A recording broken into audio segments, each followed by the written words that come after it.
Salam untuk kita semuanya, berjumpa lagi dengan saya di channel Aritela Tutorial, tempat kita untuk berbagi informasi seputar informasi pendidikan dan informasi guru, serta informasi honorer dan informasi lain yang relevan.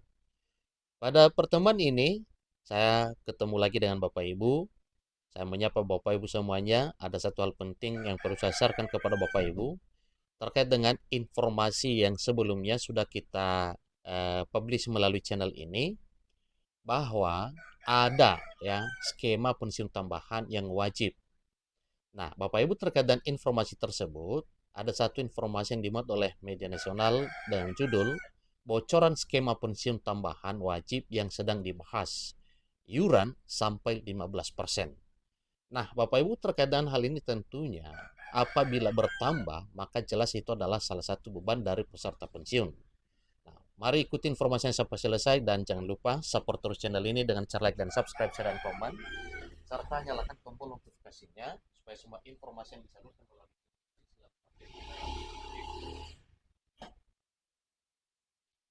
bisnis.com. Jakarta, pemerintah sedang menyusun peraturan pemerintah yang mengatur program pensiun tambahan bersifat wajib. Ketentuan ini menjadi amanat dalam Undang-Undang Pengembangan dan Penguatan Sektor Keuangan atau Undang-Undang P2SK. Direktur Eksekutif Asosiasi Dana Pensiun Lembaga Keuangan (DPLK), Sarif Yunus, mengatakan bahwa Undang-Undang P2SK itu mengamatkan harmonisasi seluruh program pensiun yang ada di Indonesia, yakni program pensiun wajib di program jaminan hari tua atau JHT dan jaminan pensiun atau JP BPJS Ketenagakerjaan dengan program pensiun sukarela baik yang ada di dana pensiun pemberi kerja DPPK dan dana pensiun lembaga keuangan DPLK. Harmonisasi ini dipandang oleh pemerintah perlu. Alasannya, replacement ratio atau tingkat pengembalian pensiun di Indonesia menurut perhitungan Sarif masih di bawah 10% dari penghasilan terakhir. Sedangkan organisasi ketenagakerjaan internasional atau International Labour Organization (ILO) merekomendasikan rasio pengembalian pensiun sebesar 40% untuk menjamin kehidupan layak para pensiun.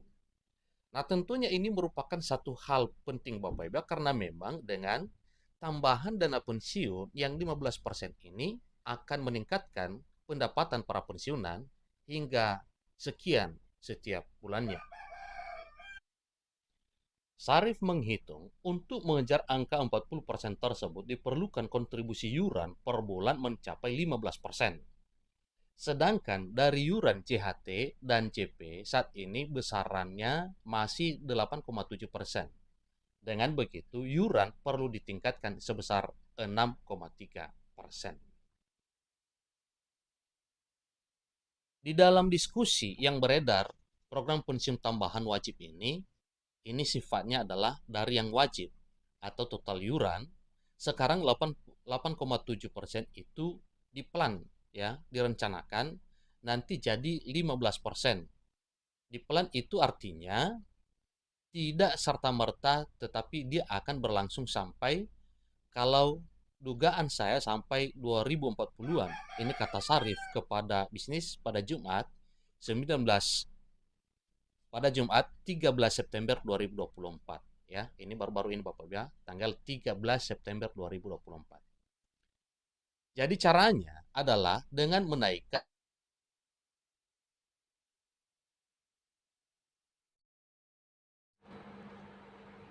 Nah, itu caranya ya. Menaikkan iuran 0,3% per tahun. Sarif menilai komponen yang ideal untuk dikerek iurannya adalah dari uang program JP, ya. Dengan begitu, iuran 15% tersebut didapatkan dari komponen JHT 6% dan iuran JP 9%.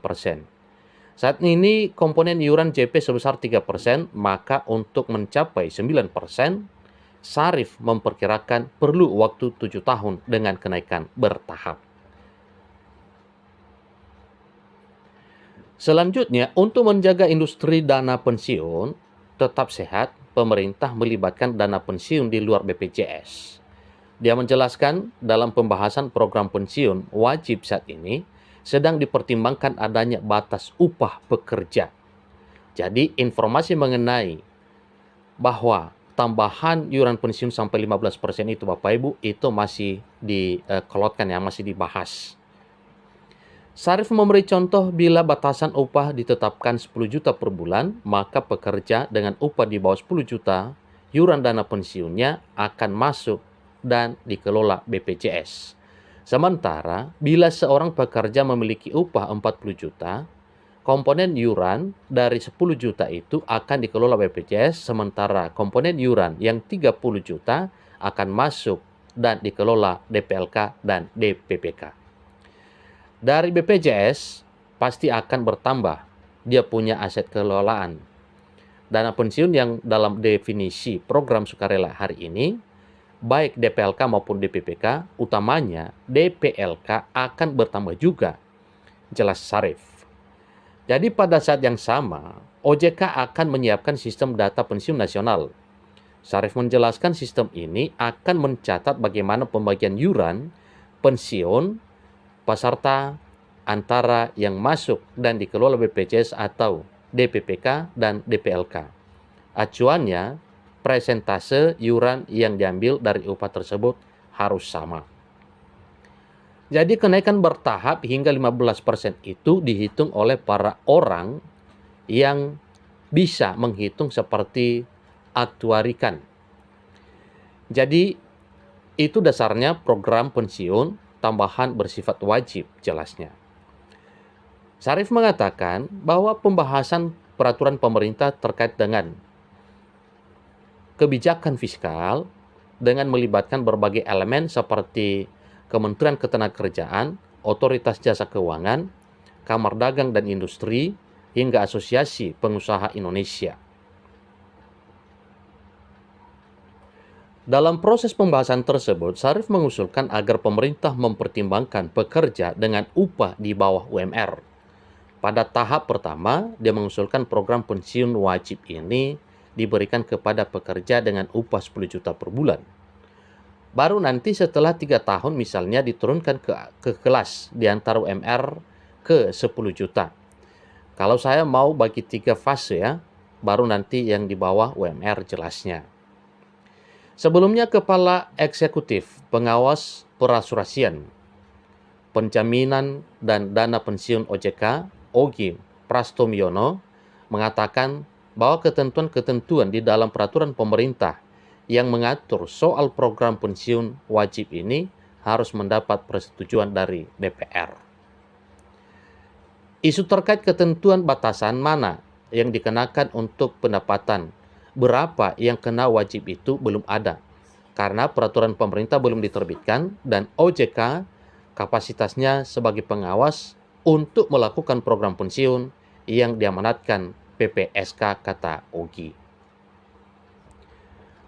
Demikian informasi mengenai tambahan dana pensiun yang sampai 15%. Semoga informasi ini bermanfaat. Sampai ketemu pada informasi berikutnya. Terima kasih.